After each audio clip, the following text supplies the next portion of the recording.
कि सतगुरु तेग बहादुर महाराज अपनी पावन बाणी श्लोक महला 9वां दे विच कुछ वचन करते ने। सो आओ जिन्ना कुछ समा अपने कोल है एकाग्रता दे नाल गुरु की बाणी नाल जुड़ना करिए। आपां इन्हां शरीरां दा, रिश्तेदारां दा, माया दा, घर बार दा मान करी फिरदे आ, पर सतगुरु सच्चे पातशाह साडी हौमे कढण वास्ते, सानू एक अच्छे इंसान बनाने वास्ते कुछ वचन करते ने। आओ पावन बाणी के विचार रल मिल के श्रवण करिए जी। झूठे मान कहाँ करे, जग सुपने जो जान। सतगुरु कहते भाई जेड़ा इन्हां शरीरां दा, देहां दा मान करी फिरदा है ना, ये तेरा झूठा ही है। झूठा पता कौन होंदा है? जेड़ा बदल जेगा। हुण कोई गल कहती, बंदा खड़ा है उस गल ते देखण वाला सुनने वाला कहता भी ठीक है, सच्चा खड़ा। पर जिहड़ा गल होवे ना एवें बना दे जां बदल जे, आपां कहने ये झूठ है। ते साडे शरीर वाल भी देख लो, कदे बच्चे सी जवान होए फिर बुढ़े होने, कदे कुछ सोचते सी हुंदा की है। इसे करके महाराज कहंदे एवें मान करी फिरदा है, ये मान हंकार तेरा झूठा ही है। जग सुपने ज्यों जान, इस संसार नूं सुपने वांगू जानी। मान पता कादा होंदा? मैं किसी तो हारदा नहीं, मेरी मर्जी चलू, मैं आ करूं, मैं ओ करूं, फलाना मेरा मित्र है, आ मेरे पुत्र है, मेरिया धीया, मेरा पति है, मेरी पत्नी है। मान हुंदा है। ते कोई समा ऐसा हुंदा है दूजे तीजे भैन भाई दी तां छड्ड अपना शरीर भी साथ नहीं दिंदा। हुंदा कई बार। सतगुरु रविदास महाराज कहंदे नरपत एक सिंहासन सोया, सुपने भया भिखारी। कहंदे एक राजा सी सुता पिया ते सुपने दे विच किते वो भिखारी बन गया। जदों भिखारी बनया मंगदा फिरदा दर दर ते जिउं ही ओदी अख खुली की वेखदा, मैं तां राजा के पछतावा हो गया भी आ की। बस यही चिंता है, आपां नूं भी यही है। अछत राज विछड़त दुख पाया, सो गत भई हमारी। जो साडा हुंदा है आपां मान कीता हुंदा भी ये साडा है, वो छड्ड के चला जावे उदों दुख हुंदा है। वो चाहे पैसा है, चाहे सुख है, घर बार है, चाहे कोई रिश्तेदार है। विछोड़े का दुख हुंदा जिहड़ा अपना होवे, ते जिहड़ा अपना ही नहीं ओहदा दुख भी काहदा करूं। इसे तरह सतगुरु कहंदे बंदिया जे तू चाहुंदा है ना भी सुखी रहां तां पहले ही मन लै भी जेड़ा कुछ देखदा है ये सारा झूठ है ते चलाए मार, फिर दुखी नहीं होवेगा। अगे सतगुरु होर वचन करदे हन। इन मैं कछ तेरो नहीं, नानक कहयो बखान। सतगुरु कहंदे जिन्हों तू अपना समझी बैठा है इन्हां विचों कुछ भी तेरा नहीं है। नानक कहियो बखान। गुरु तेग बहादुर जी ये वचन करते हैं। ते जे तुहानूं लगदा भी कुछ हैगा अपना तां दस दिओ गुरु। ये शरीर है जिन्हां विच श्वास चलदे आ उन्हां चिर ही चलदे आ ना आपां, ते श्वास कोई अपने आप चला सकदा गुरु? ये तो मालिक की कृपा नाल चल रहे ने, आ रहे ने, लै नहीं रहे साह। ते जिद्दे मुक गए जिन्ना मर्जी पैसा चंगी फिरो, चंगे चंगे डॉक्टर बुला लो, बना लो मशीना भावे, ते मरे कोई च साह पाके कोई गल नहीं करा सकता। साडे काम तो दूर की गल है। इसे करके सतगुरु कहते बंदिया पहले ही समझ के चल, सुख भी दुख भी वो दाते दी रजा विच ही आ रहे हैं, फिर तो रहेगा सौखा।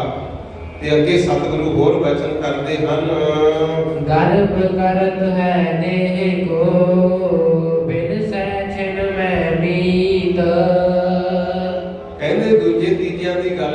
ਇਹ ਸਰੀਰ ਦਾ ਜਿਹੜਾ ਮਾਣ ਕਰੀ ਫਿਰਦਾ ਹੈ ਨਾ, ਇਹ ਵੀ ਇੱਕ ਛਿਣ ਦੇ ਵਿੱਚ ਹੀ ਖਤਮ ਹੋ ਜਾਵੇਗਾ।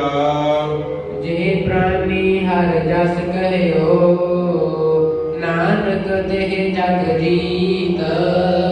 ਕਹਿੰਦੇ ਸੰਸਾਰ ਵਿੱਚ ਦੁੱਖ ਸੁੱਖ ਜੰਮਣਾ ਮਰਨਾ ਤਾਂ ਚੱਲਦਾ ਹੀ ਰਹਿੰਦਾ ਹੈ। ਮੌਤ ਵੀ ਸਭ ਨੂੰ ਆਉਂਦੀ ਹੈ, ਦੁੱਖ ਵੀ ਸਭ ਤੇ ਆਉਂਦੇ ਆ, ਪਰ ਸੱਚੇ ਬੰਦੇ ਸੰਸਾਰ ਨੂੰ ਜਿੱਤ ਕੇ ਜਾਂਦੇ ਆ ਜਿਹੜੇ ਵਾਹਿਗੁਰੂ ਪਰਮਾਤਮਾ ਦਾ ਨਾਮ ਜਪਦੇ ਹਨ।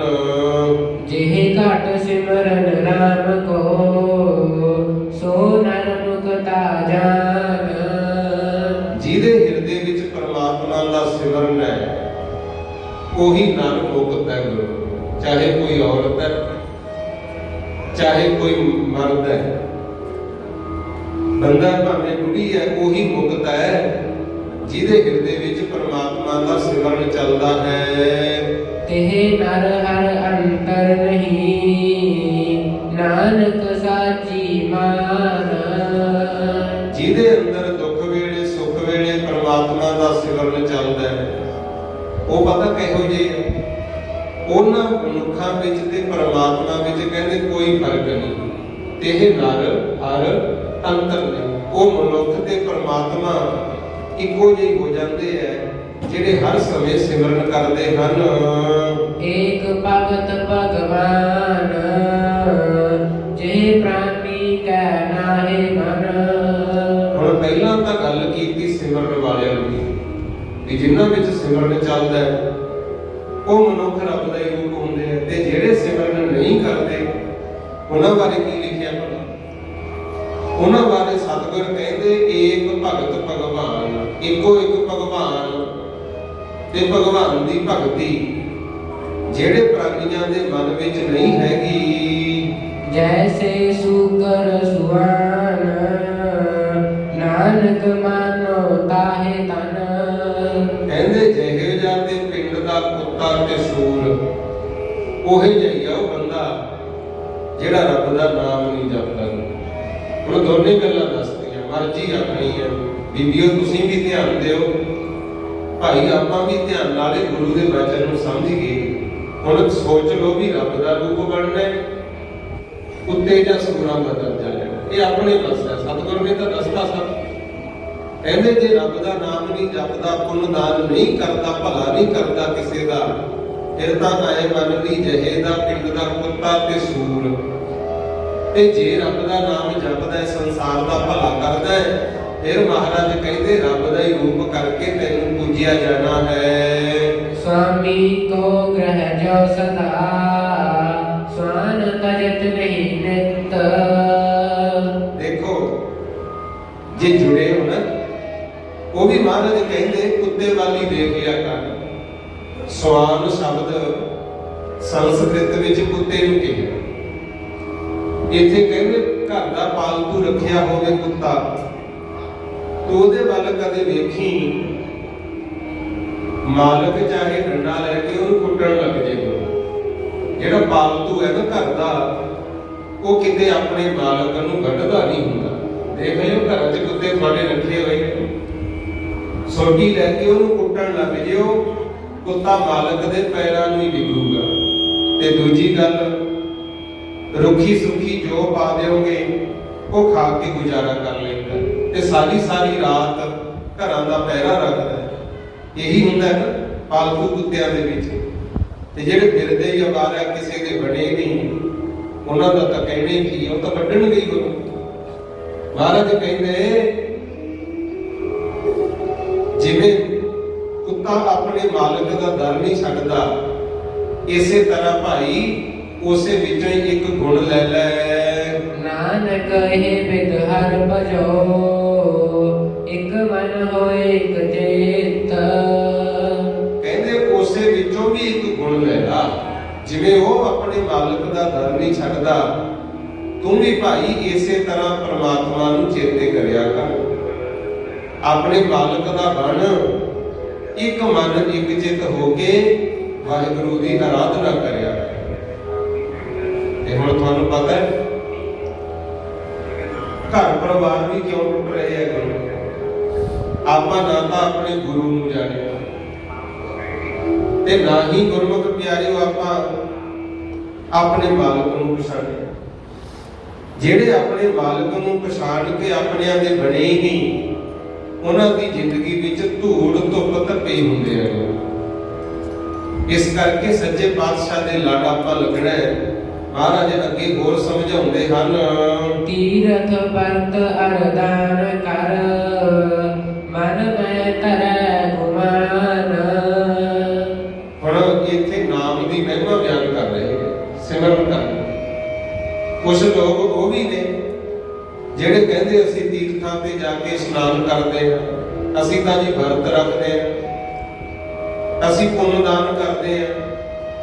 ਠੀਕ ਹੈ, ਕਰੋ, ਮਾੜਾ ਨਹੀਂ ਕਿਹਾ, ਪਰ ਸਤਿਗੁਰ ਕਹਿੰਦੇ ਜੇ ਇਹ ਕੰਮ ਕਰਕੇ ਵੀ ਤੈਨੂੰ ਹਉਮੈ ਆ ਗਈ, ਫਿਰ ਇਹ ਵੀ ਤੇਰੇ ਨੇਕ ਆ। ਦਾਨ ਕਰਨਾ ਮਾੜਾ ਨਹੀਂ ਹੁੰਦਾ, ਤੀਰਥਾਂ ਤੇ ਜਾਣਾ ਮਾੜਾ ਨਹੀਂ ਹੁੰਦਾ, ਵਰਤ ਰੱਖਣੇ ਮਾੜੇ ਨਹੀਂ ਹੁੰਦੇ। ਜਿਨ੍ਹਾਂ ਦਾ ਧਰਮ ਕਹਿੰਦਾ ਉਹ ਕਰਨ ਆਪਾਂ ਨੂੰ। ਪਰ ਆਪਣਾ ਜਿਹੜਾ ਸਿੱਖ ਧਰਮ ਹੈ, ਇਹਦੇ ਵਿੱਚ ਨਾ ਤਾਂ ਵਰਤਾਂ ਨੂੰ ਮੰਨਿਆ।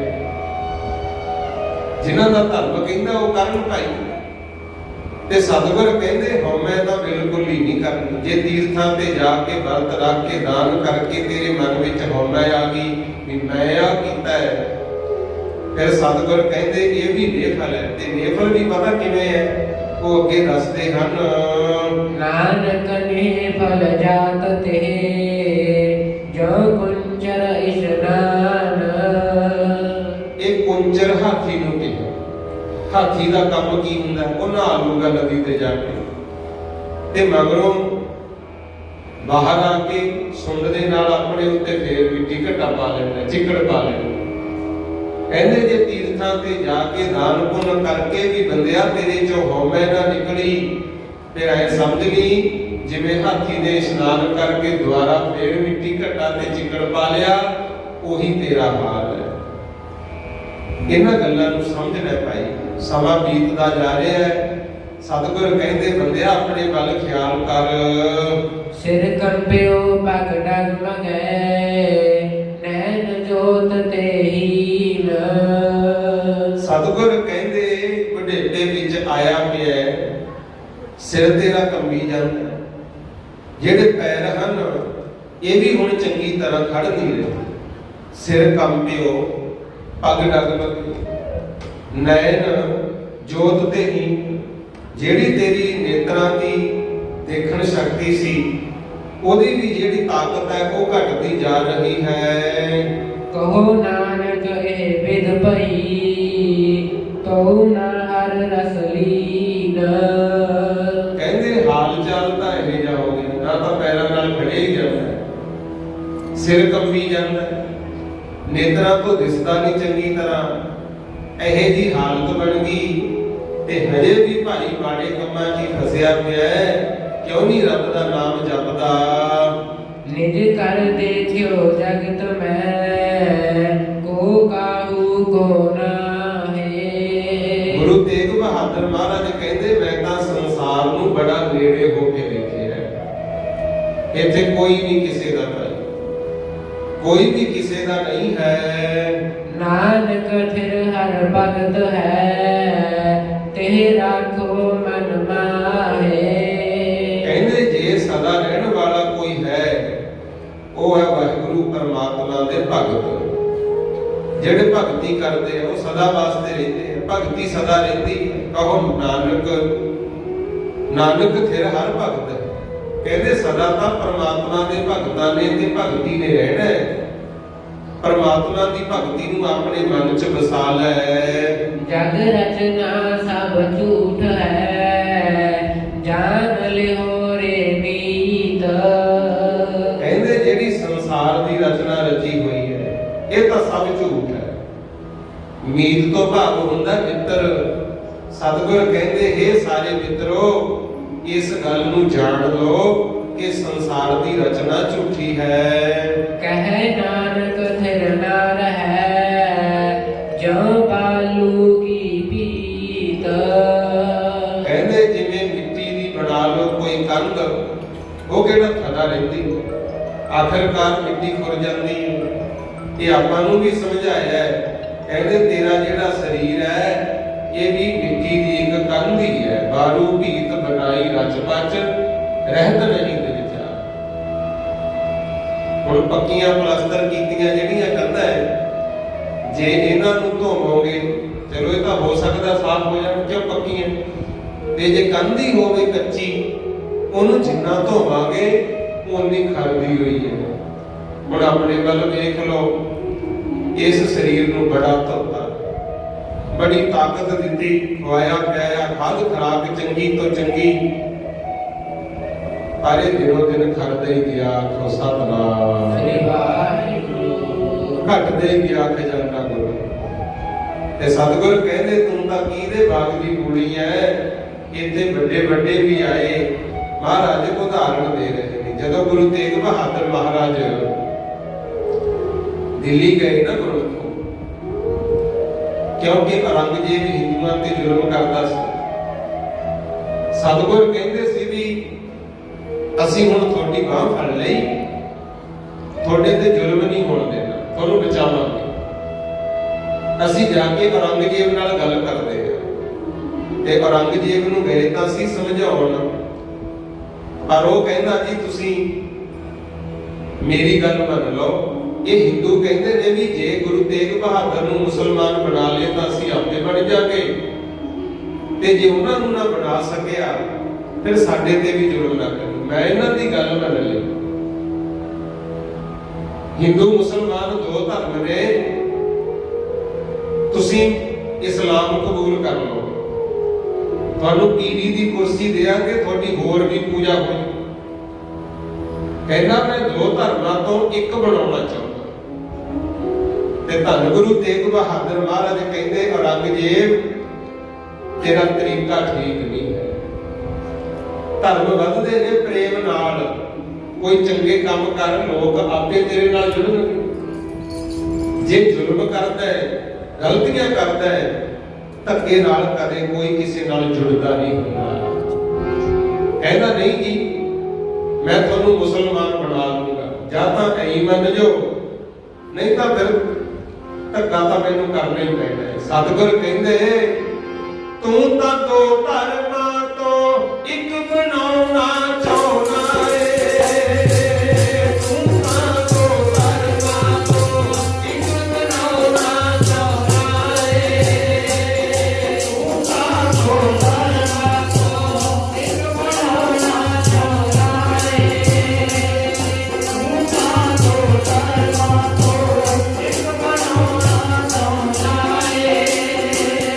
ਮੈਨੂੰ ਕੀਤੇ ਦੇਵੀ ਹੁੰਦੇ ਦਿਸਣ ਪਿਆਰੇ, ਮੈਨੂੰ ਕੀਤੇ ਦੇਵੀ ਹੁੰਦੇ ਦਿਸਣ ਪਿਆਰੇ,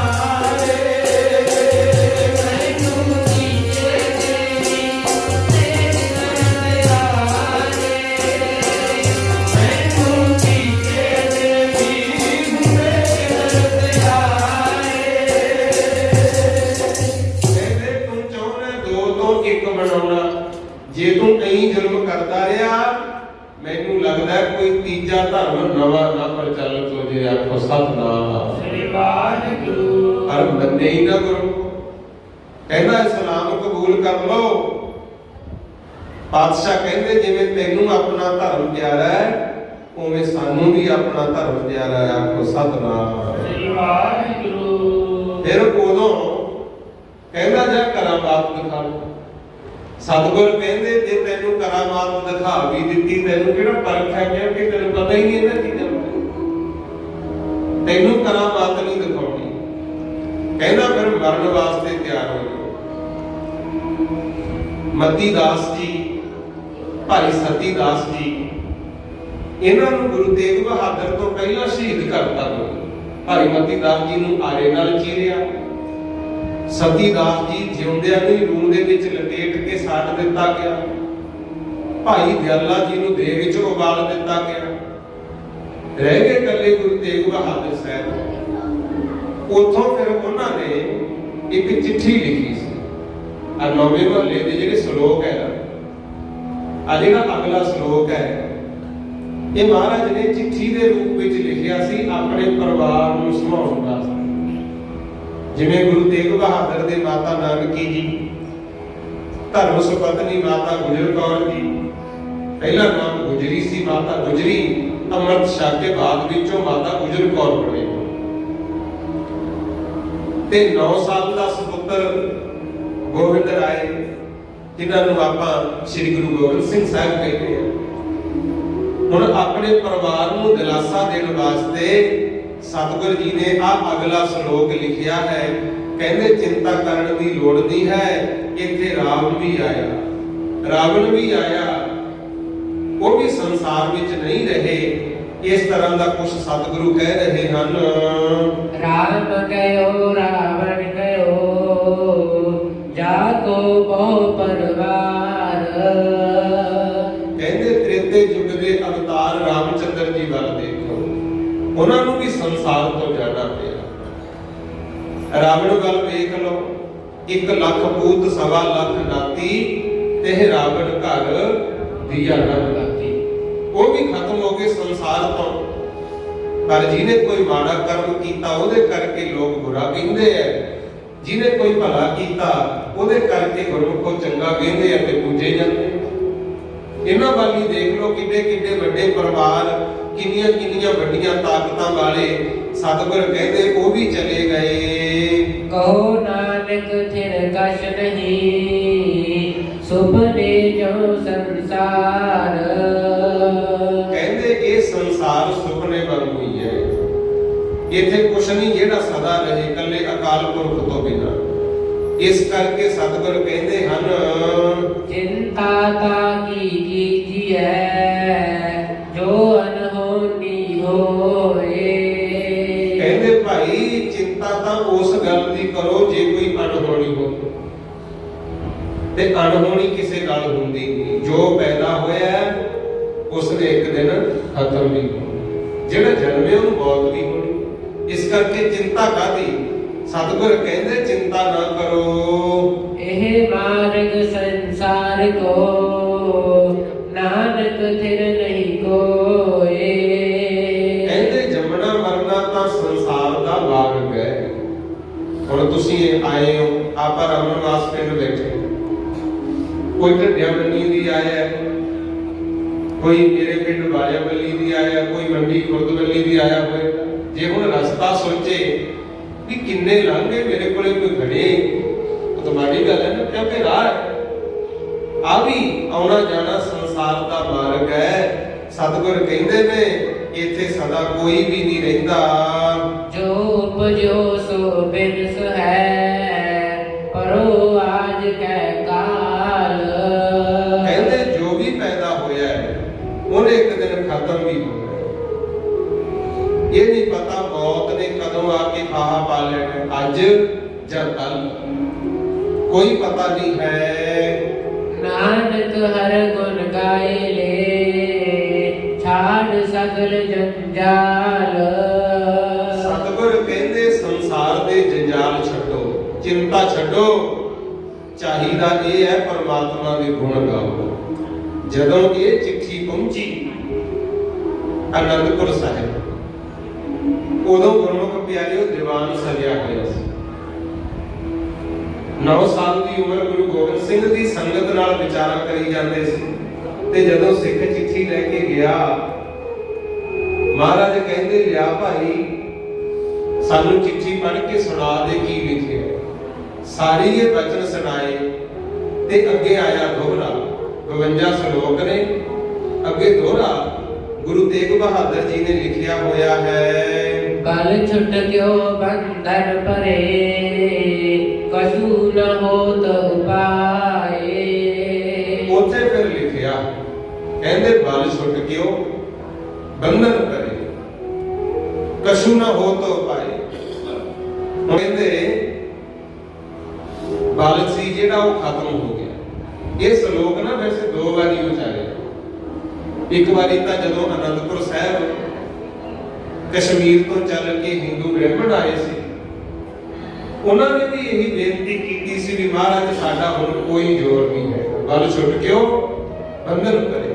ਪਰ ਅੰਗ ਜੇ ਫੜ ਕੇ ਮਾਰੀ ਜਾਂਦਾ ਸਾਰਿਆਂ ਨੂੰ, ਕੋਈ ਸਾਡਾ ਉਪਾਅ ਨਹੀਂ ਹੋ ਰਿਹਾ। ਤੇ ਇਹ ਬਚਨ ਗੁਰੂ ਤੇਗ ਬਹਾਦਰ ਜੀ ਨੇ ਆਪ ਵੀ ਦਿੱਲੀ ਤੋਂ ਲਿਖ ਕੇ ਭੇਜੇ ਸੀ ਵੀ ਹੁਣ ਔਰੰਗਜ਼ੇਬ ਦੀ ਕੈਦ ਵਿੱਚ ਆ, ਕੋਈ ਉਪਾਅ ਨਹੀਂ ਹੋ ਸਕਦਾ।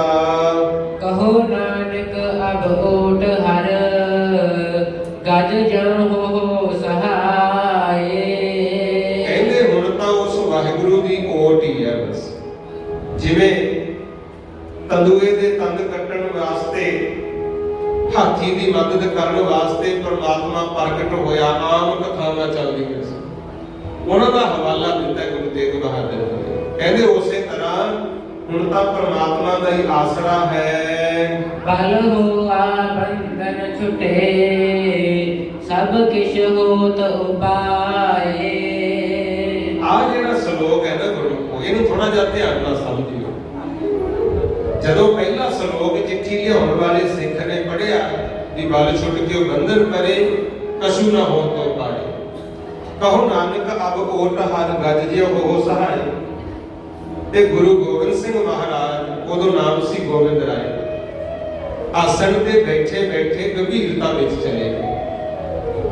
ਚਿੱਠੀ ਸਾਰੀ ਸੁਣ ਲਈ ਤੇ ਗੁਰਮੁਖ ਪਿਆਰਿਓ ਫਿਰ ਆਪਣੇ ਵੱਲੋਂ ਵੀ ਇੱਕ ਪੱਤਰਕਾਰ ਲਿਖੀ ਸੀ। ਆ ਜਿਹੜਾ ਸ਼ਲੋਕ ਹੈ, ਜਿਹੜੀ ਹੁਣ ਵੀੜ ਦੇ ਆਪਾਂ ਦਰਸ਼ਨ ਕਰ ਰਹੇ ਆ, ਇਹਦੇ ਵਿੱਚ ਤਾਂ ਨਹੀਂ ਲਿਖਿਆ, ਪਰ ਦੋ ਵੀੜਾਂ ਐਸੀਆਂ ਸੀ। ਇੱਕ ਤਾਂ ਜਿਹੜੀ ਭਾਈ ਮਨੀ ਸਿੰਘ ਜੀ ਨੇ ਵੀੜ ਲਿਖੀ ਸੀ, ਸ਼ਹੀਦ ਗੰਜ ਲਾਹੌਰ ਦਰਬਾਰ ਵਿੱਚੋਂ ਵੀੜ ਪ੍ਰਕਾਸ਼ ਹੁੰਦੀ ਸੀ ਗੁਰੂ, ਉਹਦੇ ਵਿੱਚ ਇੱਥੇ ਲਿਖਿਆ ਸੀ ਮਹੱਲਾ 10ਵਾਂ। ਤੇ ਜੇ ਕਿਤੇ ਜਾਓ ਤੁਸੀਂ ਪਟਨਾ ਸਾਹਿਬ, ਉੱਥੇ ਵੀ ਇੱਕ ਪੁਰਾਤਨ ਵੀੜ ਪ੍ਰਕਾਸ਼ ਹੈ। ਉੱਥੇ ਵੀ ਜਾ ਕੇ ਜਥੇਦਾਰ ਨੂੰ ਕਿਉਂ, ਹੈਡ ਗ੍ਰੰਥੀ ਨੂੰ ਕਿਉਂ ਵੀ ਅਸੀਂ ਦਰਸ਼ਨ ਕਰਨੇ ਆ, ਉਸ ਵੀੜ ਵਿੱਚ ਵੀ ਇੱਥੇ ਆ ਕੇ ਮਹੱਲਾ 10ਵਾਂ ਲਿਖਿਆ ਹੈ। ਕਿਉਂਕਿ ਮੰਨਿਆ ਜਾਂਦਾ ਵੀ ਇਹ ਜਿਹੜਾ ਸ਼ਲੋਕ ਸੀ, ਇਹ ਗੁਰੂ ਗੋਬਿੰਦ ਸਿੰਘ ਜੀ ਨੇ ਆਪਣੇ ਵੱਲੋਂ ਪਿਤਾ ਜੀ ਨੂੰ ਚਿੱਠੀ ਲਿਖੀ ਸੀ। ਕਹਿੰਦੇ ਪਿਤਾ ਜੀ ਸਾਨੂੰ ਤਾਂ ਦਿਲਾਸਾ ਦੇਈ ਜਾਂਦੇ ਹੋ, ਪਰ ਤੁਸੀਂ ਵੀ ਫਿਕਰ ਨਾ ਕਰੋ। ਤਾਂ ਲਿਖਿਆ ਸੀ ਬਲ ਹੋਆ ਬੰਧਨ ਛੁਟੇ ਸਭ ਕੁਝ ਹੋ ਤੋ। ਕਹਿੰਦੇ ਬਲ ਵੀ ਹੈਗਾ, ਜਿਹੜੇ ਬੰਧਨਾਂ 'ਚ ਫਸੇ ਹੋਏ ਹੋ ਇਹ ਵੀ ਛੁੱਟ ਸਕਦੇ ਐ, ਤੇ ਸਾਰੇ ਉਪਾਅ ਹੋ ਸਕਦੇ ਐ। ਕਿਵੇਂ ਹੋਣਗੇ ਉਹ ਅੱਗੇ ਦੱਸ ਰਹੇ ਹਨ। ਨਾਨਕ ਸਭ ਕਿਛ ਤੁਮਰੇ ਹਾਥ ਮੈਂ ਤੁਮ ਹੀ ਹੋਤ ਸਹਾਏ। ਕਹਿੰਦੇ ਤੁਸੀਂ ਹੋ ਗੁਰੂ ਨਾਨਕ ਦੀ ਜੋਤ, ਸਾਰਾ ਕੁਝ ਤੁਹਾਡੇ ਹੱਥ ਹੈ, ਹੋਰ ਕਿਹਦੇ ਸਹਾਈ ਹੋਣਾ? ਤੁਸੀਂ ਆਪ ਹੀ ਸਹਾਈ ਹੋਣਾ ਹੈ। ਇਹ ਚਿੱਠੀ ਜਦੋਂ ਪਹੁੰਚੀ ਦੁਬਾਰਾ ਦਿੱਲੀ ਗੁਰੂ ਤੇਗ ਬਹਾਦਰ ਜੀ ਨੇ ਪੜ੍ਹੀ, ਤੇ ਉਹਨਾਂ ਨੇ ਫਿਰ ਬਾਅਦ ਵਿੱਚ ਇੱਕ ਚਿੱਠੀ ਹੋਰ ਲਿਖੀ ਸੀ। ਜਿਹੜੇ 3 ਸ਼ਲੋਕ ਬਾਕੀ ਨੇ ਨਾ, ਇਹ ਫਿਰ ਬਾਅਦ ਵਿੱਚ ਚਿੱਠੀ ਲਿਖੀ। ਕਈ ਵਾਰੀ ਆਪਾਂ ਬਾਣੀ ਪੜ੍ਹਦੇ ਸੁਣਦੇ ਤਾਂ ਰਹਿੰਦੇ ਆ, ਗੁਰੂ ਕੋ ਕੁਛ ਤਾਂ ਸਮਝਾਉਣ ਵਾਲੇ ਨਹੀਂ ਹੁਣ ਸਮਝਾ ਰਹੇ, ਕੁਛ ਆਪਾਂ ਸਮਝਣ ਵਾਲੇ ਸੁਣ ਕੇ ਰਹਿ। ਗੁਰਬਾਣੀ ਵੀ ਜ਼ਰੂਰੀ ਹੈ, ਇਹਨੂੰ ਸਮਝੋ ਵੀ ਕਿਉਂ ਤੇ ਕਿਵੇਂ ਲਿਖੀ ਗੱਲ। ਦੂਜਿਆਂ ਬਾਰੇ ਤਾਂ ਬਥੇਰੀ ਲੋਕ ਨਿੰਦਿਆ ਕਰ ਦਿੰਦੇ, ਕੋਈ ਗੀਤਾ ਨੂੰ ਮਾੜਾ ਕਹੀ ਜਾਂਦਾ, ਕੋਈ ਰਮਾਇਣ ਨੂੰ ਮਾੜਾ ਕਹੀ ਜਾਂਦਾ। ਤੇ ਮੈਂ ਬੇਨਤੀ ਕਰਦਾ ਹੁਣਾ ਵੀ ਜਿਹੜੀ ਚੀਜ਼ ਤੁਸੀਂ ਪੜ੍ਹੀ ਹੋਈ ਨਹੀਂ, ਉਹਦੇ ਬਾਰੇ ਤੁਹਾਨੂੰ ਕਹਿਣ ਦਾ ਵੀ ਕੀ ਹਾਲ। 7-8 ਸਾਲ ਕਿਸੇ ਸੰਸਕ੍ਰਿਤ ਦੇ ਚੰਗੇ ਵਿਦਵਾਨ ਕੋਲੇ ਰਹਿ ਕੇ ਸਿੱਖੋ, ਤਾਂ ਜਾ ਕੇ ਸ੍ਰੀ ਗੀਤਾ ਜੀ ਜਾਂ ਰਮਾਇਣ ਦਾ ਤੁਹਾਨੂੰ ਪਤਾ ਲੱਗੂ ਵੀ ਉਹ ਚੀਜ਼ ਕੀ ਹੈ। ਐਵੇਂ ਵਿਦਿਆ ਕਰਨ ਤੇ ਜੋਰ ਆ, ਸ੍ਰੀ ਕ੍ਰਿਸ਼ਨ ਦਾ ਨਾਮ ਕਿਉਂ ਲੈਤਾ, ਰਾਮ ਜੀ ਦਾ ਨਾਮ ਕਿਉਂ ਲੈਤਾ, ਅਸੀਂ ਕਿਹੜਾ ਕੋਲੋਂ ਲੈਂਦੇ ਆ? ਗੁਰੂ ਗ੍ਰੰਥ ਸਾਹਿਬ ਵੀ ਕਹਿੰਦੇ ਨੇ ਆਪੇ ਗੋਪੀ ਆਪੇ ਕਾਨਾ ਆਪੇ ਗਊ ਚਰਾਵੇ ਬਾਨਾ ਆਪੇ ਵੰਸ ਵਜਾਏ। ਉਹਨੂੰ ਕਿਵੇਂ ਕੱਢਾਂਗੇ ਗੁਰੂ? ਉਹ ਵੀ ਵਾਹਿਗੁਰੂ ਪਰਮਾਤਮਾ ਦੀਆਂ ਸ਼ਕਤੀਆਂ ਸਮੇਂ-ਸਮੇਂ ਤੇ ਪ੍ਰਗਟ ਹੋਈਆਂ। ਤੇ ਇੱਥੇ ਸਤਿਗੁਰੂ ਮਹਾਰਾਜ ਚਿੱਠੀ ਦਾ ਮੋੜਵਾਂ ਉੱਤਰ ਦੇ ਰਹੇ ਨੇ ਗੁਰੂ ਤੇਗ ਬਹਾਦਰ ਸਾਹਿਬ। ਉਹ ਕੀ ਕਹਿੰਦੇ ਹਨ? ਸੰਗ ਸਖਾ ਸਭ ਤਜ ਗਏ ਕਉ ਨ ਨਿਭਿਓ ਸਾਥ। ਕਹਿੰਦੇ ਜਿਹੜੇ ਸਾਡੇ ਸੰਗੀ ਸਾਥੀ ਸੀ, ਜਿਵੇਂ ਭਾਈ ਮਤੀ ਦਾਸ, ਭਾਈ ਸਤੀ ਦਾਸ, ਭਾਈ ਦਿਆਲਾ ਜੀ, ਉਹ ਵੀ ਸ਼ਹੀਦ ਹੋ ਚੁੱਕੇ ਸਨ। ਹੁਣ ਕੋਈ ਵੀ ਸੰਗੀ ਸਾਥੀ ਨਹੀਂ ਹੈ। ਕਹੋ ਨਾਨਕ ਇਹ ਬਿਪਤ ਮੈਂ ਏਕ ਰਘਨਾਥ। ਕਹਿੰਦੇ ਹੁਣ ਵਿਪਤਾ ਦਾ ਸਮਾਂ ਹੈ, ਕੋਈ ਵੀ ਸੰਗੀ ਸਾਥੀ ਨਹੀਂ ਰਿਹਾ। ਇੱਥੇ ਤਾਂ ਹੁਣ ਰਘੁਨਾਥ ਉਸ ਅਕਾਲ ਪੁਰਖ ਵਾਹਿਗੁਰੂ ਦੀ ਹੀ ਓਟ ਹੈ। ਨਾਮ ਰਹਿਓ ਸਾਧੂ ਰਹਿਓ ਗੁਰੂ ਗੋਬਿੰਦ। ਕਹਿੰਦੇ ਜਾਂ ਤਾਂ ਸਦਾ ਰਹਿੰਦਾ ਵਾਹਿਗੁਰੂ ਦਾ ਨਾਮ ਗੁਰੂ, ਜਾਂ ਰਹਿੰਦੇ ਆ ਨਾਮ ਜਪਣ ਵਾਲੇ ਸਾਧੂ, ਤੇ ਜਾਂ ਗੁਰੂ ਗੋਬਿੰਦ। ਗੁਰੂ ਸਦਾ ਰਹਿੰਦੇ, ਗੋਬਿੰਦ ਤੋਂ ਭਾਵ ਹੈ ਜਿਹੜਾ ਸਾਰੀ ਸ੍ਰਿਸ਼ਟੀ ਦੀ ਪਾਲਣਾ ਕਰ ਰਿਹਾ। ਗੋ ਤੋਂ ਭਾਵ ਹੈ ਧਰਤੀ ਬਿੰਦ ਕਹੀਏ ਵਾਲ। ਭਾਵ ਜਾਂ ਤਾਂ ਅਕਾਲ ਪੁਰਖ ਰਹਿਣਾ ਹੈ, ਜਾਂ ਸਾਧੂ ਰਹਿਣਗੇ, ਜਾਂ ਮਾਲਕ ਦਾ ਨਾਮ ਸਦਾ ਰਹੂਗਾ। ਤੇ ਜਿਹੜਾ ਨਾਮ ਜਪਣ ਲੱਗ ਜੇ ਨਾ ਭਾਈ, ਉਹਦੀ ਸਦਾ ਵਾਸਤੇ ਪੂਜਾ ਹੁੰਦੀ ਹੈ। ਅੱਗੇ ਪਾਤਸ਼ਾਹ ਹੋਰ ਕਹਿੰਦੇ ਹਨ, ਕਹੋ ਨਾਨਕ ਇਹ ਜਗਤ ਮੈਂ ਕਿਨ ਜਪਿਓ ਗੁਰਮੰਤ। ਸਤਿਗੁਰ ਕਹਿੰਦੇ ਨਾਮ ਰਹੂਗਾ, ਸਾਧੂ ਰਹਿਣਗੇ, ਗੁਰੂ ਗੋਬਿੰਦ ਰਹੂਗਾ। ਕਿਉਂਕਿ ਇਹਨਾਂ ਨੇ ਗੁਰਮੰਤਰ ਨੂੰ ਜਪਿਆ ਹੈ। ਕਹੋ ਨਾਨਕ ਇਹ ਜਗਤ ਮੈਂ ਕਿਨ ਜਪਿਓ ਗੁਰਮੰਤ। ਜਿਹਨੇ ਵੀ ਗੁਰੂ ਦਾ ਨਾਮ ਲਿਆ, ਭਜਨ ਬੰਦਗੀ ਕੀਤੀ, ਉਹ ਸਦਾ ਵਾਸਤੇ ਅਮਰ ਹੋ ਜਾਂਦੇ ਹਨ। ਰਾਮ ਨਾਮ ਉਰ ਮੈਂ ਕਹਿਓ ਜਾ ਕੈ ਸਭ ਨਹੀਂ ਕੋਏ। ਕਹਿੰਦੇ ਰਾਮ ਦਾ ਨਾਮ, ਪਰਮਾਤਮਾ ਦਾ ਨਾਮ ਜਿਹਦੇ ਹਿਰਦੇ ਵਿੱਚ ਹੈਗਾ, ਉਹਦੀ ਬਰਾਬਰੀ ਕੋਈ ਨਹੀਂ ਕਰ ਸਕਦਾ। ਜਾ ਕੈ ਸਭ ਨਹੀਂ ਕੋਏ, ਵਾਹਿਗੁਰੂ ਦੇ ਨਾਮ ਦੇ ਬਰਾਬਰ ਕੁਝ ਨਹੀਂ ਹੈ। ਇਸ ਕਰਕੇ ਭਾਵੇਂ ਘਰੇਲੂ ਕਿੱਤਾ ਕਰਦੇ ਹੋ, ਭਾਵੇਂ ਕੋਈ ਸਰਕਾਰੀ ਪ੍ਰਾਈਵੇਟ ਨੌਕਰੀ ਕਰਦੇ ਹੋ, ਕੰਮ ਜੋ ਵੀ ਹੈਗਾ, ਮਾਲਕ ਦਾ ਨਾਮ ਜ਼ਰੂਰ ਜਪਿਆ। ਤੇ ਆਪਾਂ ਨੂੰ ਤਾਂ ਸੌਖਾ ਕਰਤਾ, ਕੰਮ ਧੰਦਾ ਕਰਦੇ ਹੋਇਆ ਕਿ ਰਾਮ ਰਾਮ ਕਹਿ ਸਕਦੇ ਹੋ, ਵਾਹਿਗੁਰੂ ਵਾਹਿਗੁਰੂ ਅੱਲਾ ਅੱਲਾ ਕਹਿ ਸਕਦੇ। ਤੇ ਗੁਰਮੁਖ ਪਿਆਰਿਓ, ਜਿਹੜੇ ਵਾਹਿਗੁਰੂ ਦਾ ਨਾਮ ਜਪਦੇ ਨੇ, ਉਹਨਾਂ ਦੀ ਬਰਾਬਰੀ ਕੋਈ ਨਹੀਂ ਕਰ ਸਕਦਾ। ਜਿਹ ਸਿਮਰਤ ਸੰਕਟ ਮਿਟੈ ਤਰਸ ਤਿਹਾਰੋ ਹੋਏ। ਹੁਣ ਇਹਦਾ ਫਾਇਦਾ ਕੀ ਹੈ? ਨਾਲੇ ਤਾਂ ਭਾਈ ਤੁਹਾਡੇ ਸੰਕਟ, ਦੁੱਖ ਤਕਲੀਫਾਂ ਖਤਮ ਹੋਣਗੀਆਂ, ਦੁੱਖ ਦੇਣ ਵਾਲੇ ਖਤਮ ਹੋ ਜਾਣਗੇ, ਤੇ ਨਾਲੇ ਅਕਾਲ ਪੁਰਖ ਵਾਹਿਗੁਰੂ ਦਾ ਦੀਦਾਰ ਹੋ ਜਾਂਦਾ ਆ। ਆਖੋ ਸਤਿਨਾਮ ਸ੍ਰੀ ਵਾਹਿਗੁਰੂ। ਇਹ ਸਿਮਰਨ ਦੀਆਂ ਬਰਕਤਾਂ ਹੈ। ਨੌਵੇਂ ਮਹੱਲੇ ਦੇ ਸ਼ਲੋਕ, ਇਹਦੀ ਵਿਚਾਰ ਆਪਾਂ ਤੋਂ ਮਾਲਕ ਨੇ ਕਰਵਾਈ ਹੈ। ਆਈ ਦਾ ਤਾਂ ਭੋਗ ਤੇ ਹੈ ਗੁਰੂ, ਪਰ ਭੋਗ ਦੇ ਸ਼ਲੋਕ ਹੈ ਨਾ ਜਿਹੜੇ, ਇਹ ਕਿਤੇ ਕਿਤੇ ਸੁਣਨ ਨੂੰ ਮਿਲਦੇ। ਸੋ ਬਾਣੀ ਵੀ ਜ਼ਰੂਰ ਸੁਣਿਆ ਕਰੋ। ਘਰਾਂ ਦੇ ਵਿੱਚ ਜਦੋਂ ਪਾਠ ਪ੍ਰਕਾਸ਼ ਹੁੰਦਾ ਹੈ, ਉਦੋਂ ਵੀ ਵੱਧ ਚੜ ਕੇ ਕੋਸ਼ਿਸ਼ ਕਰਿਆ ਕਰੋ ਗੁਰਬਾਣੀ ਸੁਣਿਆ ਕਰੋ। ਤੇ ਹਾਲ ਹੁਣ ਪਤਾ ਕੀ ਹੈ, ਹਉਮੈ ਨਹੀਂ ਖੜਾ ਛੱਡਦੀ ਵੀ ਫਲਾਣਿਆਂ ਦੇ ਜਾਣਾ ਮੈਂ, ਕਿਉਂਕਿ ਉਹ ਆਪਣੇ ਆਇਆ ਸੀ। ਜੇ ਆਪਾਂ ਨਾ ਗਏ, ਉਹਨੇ ਨਹੀਂ ਆਉਣਾ, ਭਾਈਚਾਰਾ ਰਹਿ ਗਿਆ ਕਰੋ।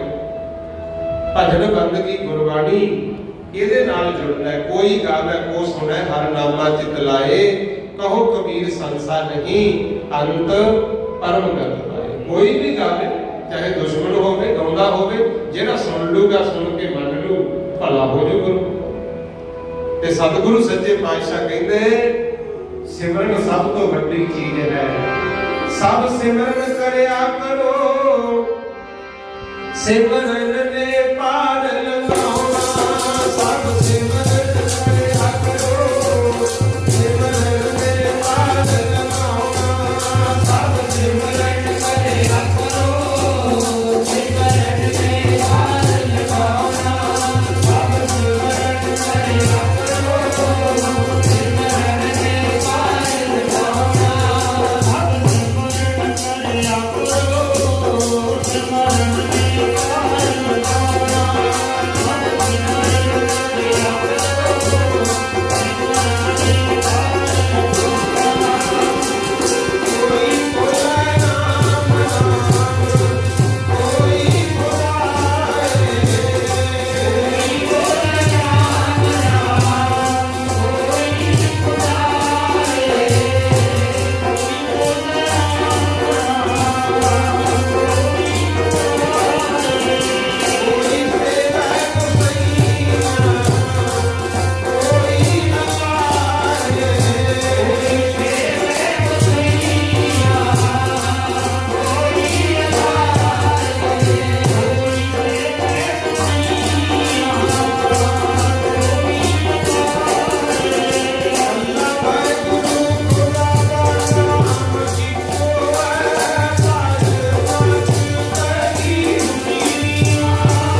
ਮਾਂ ਵੀ ਇੱਕੋ ਹੀ ਹੈ ਗੁਰਮੁਖੋ।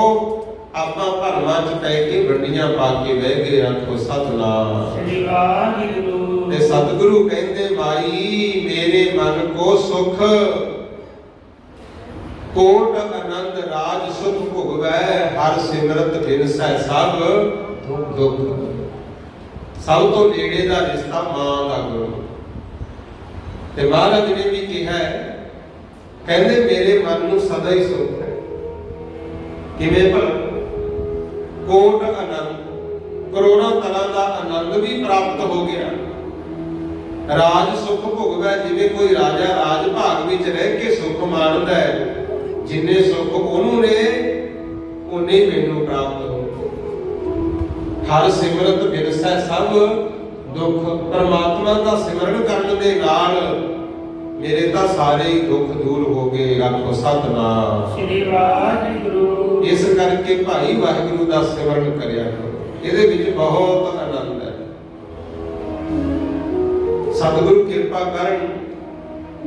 ਆਓ ਜਿੱਥੇ ਗੁਰਬਾਣੀ ਦੀ ਵਿਚਾਰ ਆਪ ਜੀ ਨੇ ਸੁਣੀ, ਤੇ ਆਓ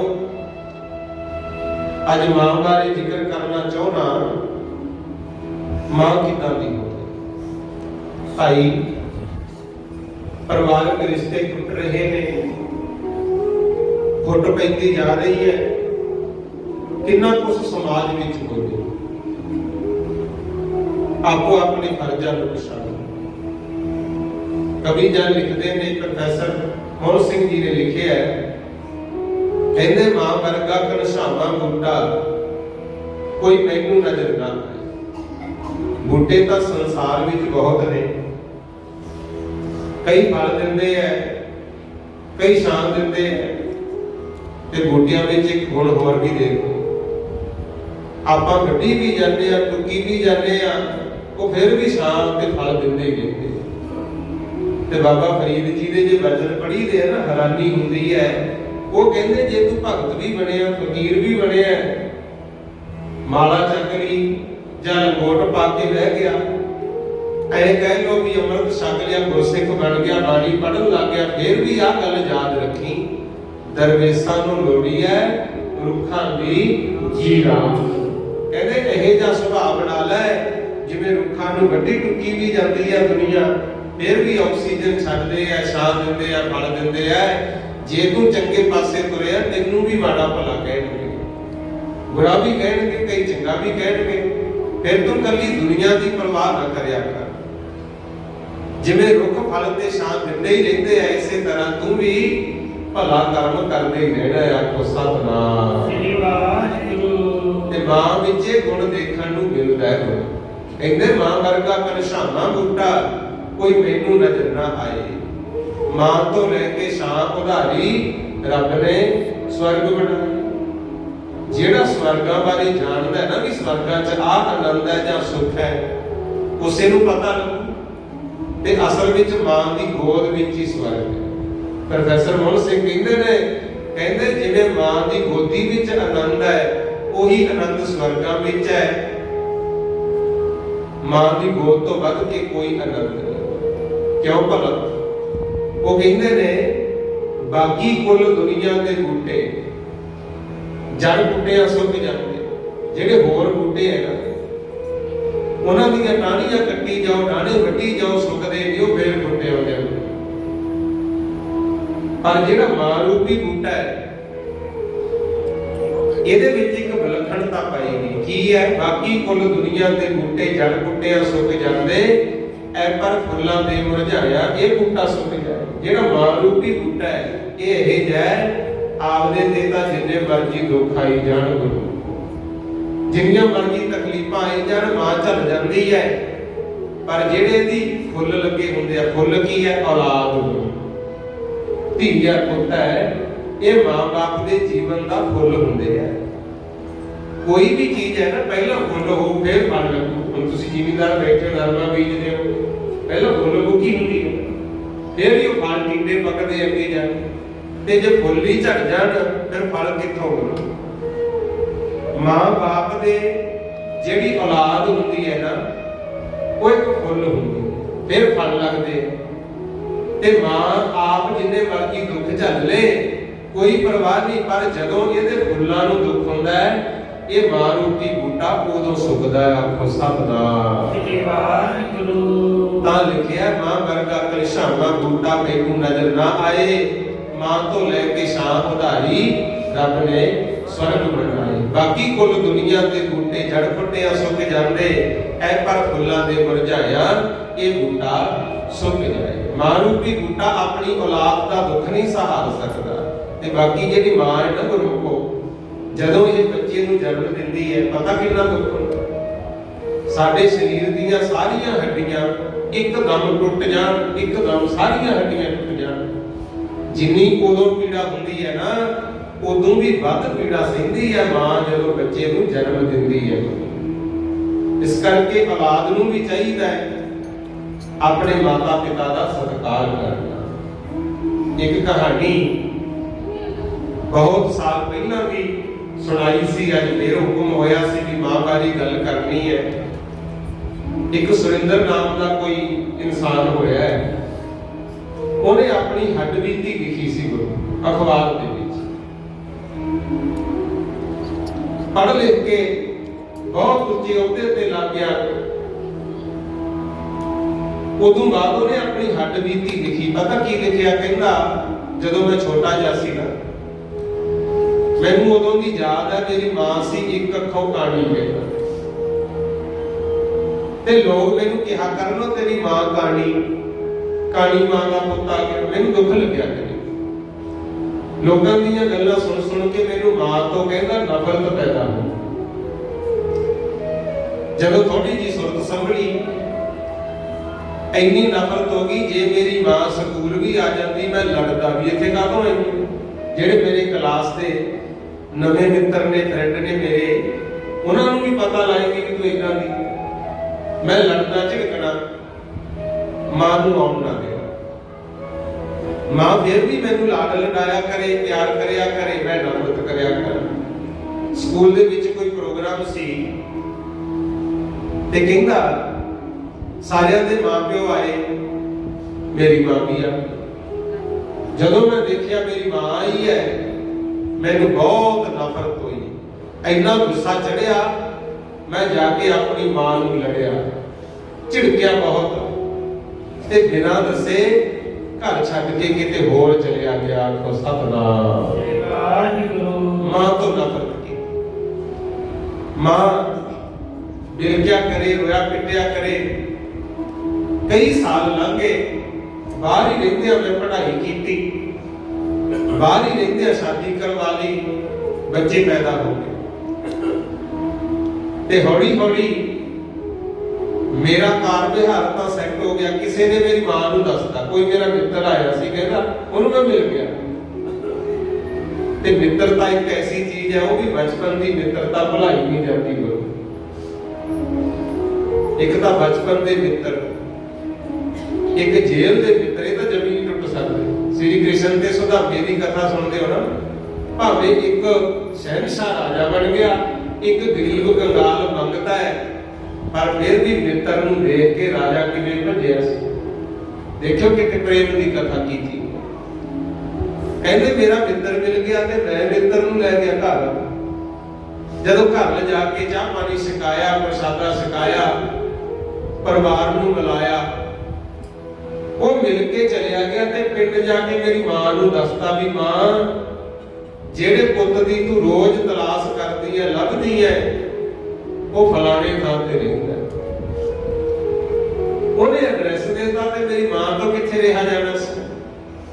ਕਹਿੰਦਾ ਉਹਨੇ ਤਾਂ ਜਿਉਂ ਤਿਆਰੀ ਕੀਤੀ, ਆ ਕੇ ਮੇਰਾ ਬੂਹਾ ਖੜਕਾਤਾ। ਮੇਰਾ 7 ਸਾਲ ਦਾ ਬੱਚਾ ਸੀ, ਬੇਟਾ। ਉਹਨੇ ਦਰਵਾਜ਼ੇ ਦਾ ਖੜਕਾ ਸੁਣਿਆ ਤੇ ਜਾ ਕੇ ਜਦੋਂ ਦਰਵਾਜ਼ਾ ਖੋਲਿਆ, ਉਹ ਤਾਂ ਡਰ ਗਿਆ ਤੇ ਚੀਕਾਂ ਮਾਰਦਾ ਅੰਦਰ ਨੂੰ ਭੱਜਿਆ, ਕਿਉਂਕਿ ਹਾਲਾਤ ਇਹ ਜਿਹੇ ਸੀ। ਇੱਕ ਤਾਂ ਘਰ ਵਾਲੇ ਦੀ ਪਹਿਲਾਂ ਮੌਤ, ਇੱਕੋ ਇੱਕ ਪੁੱਤ ਹੋਵੇ, ਉਹ ਵੀ ਬਿਨਾਂ ਦੱਸਿਆ ਘਰੋਂ ਚਲਿਆ ਜਾਵੇ ਗੁਰਮੁਖੋ, ਫਿਰ ਉਹ ਮਾਂ ਨੂੰ ਹੀ ਪਤਾ ਸਮਾਂ ਕਿਵੇਂ ਲੱਗਦਾ। ਉਤੋਂ ਘਰ 'ਚ ਗਰੀਬੀ, ਤੇ ਮਾਂ ਕਹਿੰਦਾ ਜਦੋਂ ਦੇਖ ਕੇ ਮੇਰਾ ਡਰ ਗਿਆ ਨਾ ਬੱਚਾ, मैं सोचिया भी इन्ना कातों रोंदा, की हो गया, देखा तो सही। जदों मैं देखिया गेट खोल के, गेट दे मूहरे मां खड़ी। ਹਾਲਾਤ ਐਸੇ ਢੂਹੀ ਚ ਕੁੱਬ ਪਿਆ ਹੋਇਆ, ਮੈਲੇ ਕੁਚੈਲੇ ਪਾਟੇ ਕੱਪੜੇ ਪਾਏ ਹੋਏ, ਹੱਥ ਵਿੱਚ ਸੋਟੀ ਫੜੀ, ਦੰਦ ਟੁੱਟੇ ਹੋਏ, ਅੱਧਾ ਕੁ ਮੂੰਹ ਖੁੱਲਾ, ਇੱਕ ਅੱਖ ਕਾਣੀ, ਚਿਹਰੇ ਤੇ ਝੁਰੜੀਆਂ ਪਈਆਂ ਹੋਈਆਂ, ਦੇਖ ਕੇ ਡਰ ਲੱਗਦਾ ਸੀ। ਤੇ ਮੈਂ ਤਰਸ ਨਹੀਂ ਕੀਤਾ, ਕਹਿੰਦਾ ਮੈਨੂੰ ਵੀ ਗੁੱਸਾ ਚੜ ਗਿਆ ਵੀ ਤੂੰ ਅਜੇ ਮਰੀ ਨਹੀਂ, ਮੇਰਾ ਖਹਿੜਾ ਨਹੀਂ ਛੱਡਦੀ, ਹੁਣ ਵੀ ਮੇਰੇ ਮਗਰ ਆ ਗਈ। ਪਹਿਲਾਂ ਤਾਂ ਮਿੱਤਰ ਕਹਿੰਦੇ ਸੀ ਕਾਣੀ ਮਾਂ ਦਾ ਪੁੱਤ ਤੇਰੀ ਮਾਂ ਕਾਣੀ, ਤੇ ਹੁਣ ਮੇਰੇ ਪਰਿਵਾਰ ਨੂੰ ਵੀ ਇਹੀ ਕਹਾਉਣਾ। ਗੇਟ ਤਾਂ ਕਰਤਾ ਬੰਦ, ਬਾਹਰ ਨਿਕਲ ਕੇ ਕਹਿੰਦਾ ਮੈਂ ਮਾਂ ਨੂੰ ਧੱਕੇ ਮਾਰੇ, ਧੱਕੇ ਮਾਰੇ ਵੀ ਨੱਠ ਜਾ ਇੱਥੋਂ, ਮੈਂ ਨਹੀਂ ਅੰਦਰ ਵੜਨਾ। ਮਾਂ ਡਿੱਗ ਪਈ, ਉੱਠੀ, ਉੱਠ ਕੇ ਕਹਿੰਦੀ ਬੇਟਾ ਨਹੀਂ ਅੰਦਰ ਵੜਨਾ, ਨਾ ਵੜ, ਤੂੰ ਹੁਣ ਘਰ-ਬਾਰ ਦਾ ਹੋ ਗਿਆ। ਮੈਂ ਤਾਂ ਜਿੱਦੇ ਦਾ ਤੂੰ ਘਰੋਂ ਨਿਕਲਿਆ ਤੜਫਦੀ ਰਹਿੰਦੀ ਸੀ ਵੀ ਕਿਤੇ ਦੇਖ ਤਾਂ ਲਵਾਂ, ਮਰਿਆ ਹੋਵੇ ਤੇ ਲੋਕ ਭੁੱਲ ਜਾਂਦੇ ਆ ਜਿਉਂਦੇ ਨੂੰ ਕਿਵੇਂ ਛੱਡਿਆ ਜਾਏ। ਆਸ ਹੁੰਦੀ ਹੈ ਨਾ ਹਰ ਇੱਕ ਨੂੰ, ਜਿੰਨਾ ਚਿਰ ਸਵਾਦ ਚੱਲਦੇ ਆ ਆਸ ਹੁੰਦੀ ਹੈ। ਮੈਂ ਕਿਵੇਂ ਭੁੱਲ ਜਾਂਦੀ, ਮੈਂ ਤਾਂ ਤੈਨੂੰ ਦੇਖਣਾ ਸੀ, ਬਸ ਮੈਂ ਵੇਖ ਲਿਆ ਪੁੱਤਰਾ, ਆਪਣੇ ਘਰੇ ਰਾਜੀ ਖੁਸ਼ੀ ਰਹਿ। ਮੈਂ ਚੱਲੀ ਜਾਂ ਵਾਪਸ। ਗਰਮੀ ਦੇ ਦਿਨ ਮਿੱਟੀ ਕੱਟੇ ਨਾਲ ਲਿਬੜੀ ਰੋਂਦੀ ਕਰਲਾਉਂਦੀ ਮੇਰੇ ਵੱਲ ਦੇਖਦੀ ਦੇਖਦੀ ਕਹਿੰਦੇ ਵਾਪਸ ਮੁੜ ਗਈ। ਮੈਂ ਨਹੀਂ ਤਰਸ ਕੀਤਾ। ਜਦੋਂ ਗਈ ਵਾਪਸ, ਕਈ ਸਾਲ ਫੇਰ ਲੰਘ ਗਏ। ਕਈ ਸਾਲਾਂ ਬਾਅਦ ਸਾਡੇ ਪਿੰਡ ਦੇ ਸਕੂਲ ਵਿੱਚ ਪਿੰਡ ਵਾਲਿਆਂ ਨੇ ਕੋਈ ਫੰਕਸ਼ਨ ਰੱਖਿਆ ਗਿਆ, ਪ੍ਰੋਗਰਾਮ। ਉੱਥੇ ਉਹਨਾਂ ਨੇ ਰਾਏ ਬਣਾ ਲਈ ਵੀ ਜਿਹੜੇ ਪਿੰਡ ਦੇ ਵਿੱਚੋਂ ਪੜ੍ਹ ਲਿਖ ਕੇ ਕੋਈ ਚੰਗੇ ਅਹੁਦਿਆਂ ਤੇ ਪਹੁੰਚੇ ਆ, ਆਪਾਂ ਉਹਨਾਂ ਦਾ ਸਨਮਾਨ ਕਰਨਾ। ਉਹ ਚਿੱਠੀ ਮੈਨੂੰ ਵੀ ਆ ਗਈ ਤੇ ਮੈਂ ਜਦੋਂ ਪਿੰਡ ਦੇ ਸਕੂਲ ਵਿੱਚ ਪ੍ਰੋਗਰਾਮ ਤੇ ਗਿਆ, ਪ੍ਰੋਗਰਾਮ ਅਟੈਂਡ ਕੀਤਾ, ਆਪਣੇ ਮਿੱਤਰਾਂ ਦੋਸਤਾਂ ਨੂੰ ਮਿਲਿਆ, ਸਾਰਿਆਂ ਦੀ ਸੁੱਖ ਸਾਂਦ ਪੁੱਛੀ। ਵਾਪਸ ਮੁੜਨ ਵੇਲੇ ਮੇਰੇ ਮਨ 'ਚ ਖਿਆਲ ਆ ਗਿਆ ਵੀ ਮਾਂ ਨੇ ਤਾਂ ਮਾਰੀ ਜਾਣਾ, ਘਰ-ਬਾਰ ਤੇ ਜ਼ਮੀਨ ਜਾਇਦਾਦ ਦਾ ਪਤਾ ਲੈ ਜਾ, ਬਾਅਦ 'ਚ ਉਹਨੂੰ ਵੇਚ ਕੇ ਕਿਤੇ ਹੋਰ 4 ਪੈਸੇ ਨਾਲ। ਮਾਂ ਦੀ ਫਿਕਰ ਨਹੀਂ, ਜਾਇਦਾਦ ਪਿਆ। ਕਹਿੰਦਾ ਜਦੋਂ ਮੈਂ ਘਰੇ ਗਿਆ, ਆਵਾਜ਼ਾਂ ਮਾਰੀਆਂ, ਗੁੜੀਏ ਕਿੱਥੇ ਹੈ ਤੂੰ? ਮਾਂ ਸ਼ਬਦ ਤੋਂ ਹੀ ਨਫ਼ਰਤ ਸੀ। ਗੁੜੀ ਕਿਹਾ, ਕੋਈ ਨਾ ਬੋਲਿਆ। ਦਰਵਾਜ਼ਾ ਖੋਲਿਆ, ਅੰਦਰ ਕੂੜਾ ਕਰਕਟ ਖਿਲਰਿਆ ਹੋਇਆ, ਕੱਪੜੇ ਇੱਧਰ ਉੱਧਰ ਖਿਲਰੇ ਪਏ, ਘਰ ਦੇ ਹਾਲਾਤ ਬੁਰੇ। ਮੈਂ ਆਵਾਜ਼ਾਂ ਮਾਰੀਆਂ ਪਰ ਮਾਂ ਨਹੀਂ ਸੀ। ਜਦੋਂ ਮੈਂ ਆਵਾਜ਼ਾਂ ਮਾਰਦਾ ਸੀ ਮੇਰਾ ਗੁਆਂਢੀ ਆ ਗਿਆ, ਆ ਕੇ ਮੈਨੂੰ ਕਹਿੰਦਾ ਸ਼ੁਕਰ ਹੈ ਸੁਰਿੰਦਰ ਤੂੰ ਆ ਗਿਆ, 10 ਦਿਨ ਹੋ ਗਏ ਜਿਹਨੂੰ ਆਵਾਜ਼ਾਂ ਮਾਰਦਾ ਤੇਰੀ ਮਾਂ ਤਾਂ ਮਰ ਗਈ। ਅਸੀਂ ਰਲ ਮਿਲ ਕੇ ਭੋਗ ਪਾਤਾ ਤੇਰਾ ਭਾਈ, ਸਾਨੂੰ ਪਤਾ ਹੀ ਨਹੀਂ ਸੀ ਕਿੱਥੇ ਰਹਿਣਾ ਕਿੱਥੇ ਨਹੀਂ, ਕੌਣ ਸਾਡਾ। ਪਰ ਮਰਨ ਤੋਂ ਪਹਿਲਾਂ ਤੇਰੀ ਮਾਂ ਨੇ ਇੱਕ ਚਿੱਠੀ ਲਿਖੀ ਸੀ, ਮੈਨੂੰ ਫੜਾ ਕੇ ਗਈ ਵੀ ਮੈਨੂੰ ਆਸ ਹੈ ਕਿਤੇ ਨਾ ਕਿਤੇ ਮੇਰਾ ਪੁੱਤ ਜ਼ਰੂਰ ਆਊਗਾ। ਇਹ ਚਿੱਠੀ ਮੇਰੇ ਸੁਰਿੰਦਰ ਪੁੱਤ ਨੂੰ ਦੇ ਦਿਓ। ਕਹਿੰਦਾ ਆ ਲੈ, ਅਸੀਂ ਤਾਂ ਨਹੀਂ ਖੋਲ ਕੇ ਪੜ੍ਹੀ ਪਰ ਤੂੰ ਪੜ੍ਹ ਲੈ ਕੀ ਲਿਖਿਆ। ਉਹ ਫਿਰ ਆਪ ਲਿਖਦਾ ਹੈ, ਕਹਿੰਦਾ ਮੈਂ ਮੰਜੇ ਤੇ ਬਹਿ ਗਿਆ,